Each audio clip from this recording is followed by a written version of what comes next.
বিশিষ্ট শিক্ষাবিদ ডক্টর মাওলানা মোহাম্মদ সাইমুল হক ফারুকী।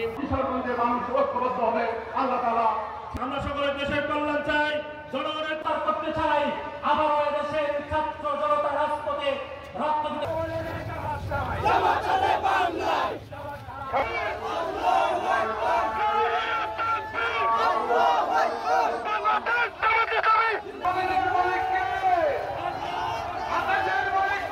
এই যে বিচার তারা করেছিল সম্পূর্ণ অন্যায় বিচার করেছিল, তারা বিচারের নামে অবিচার করেছিল, মিসক্যারেজ অফ জাস্টিস বলা হয়েছে। সেখানে বাংলাদেশে সুবিচার কায়েম করার জন্য বিচার ব্যবস্থাকে মজবুত হতে হবে।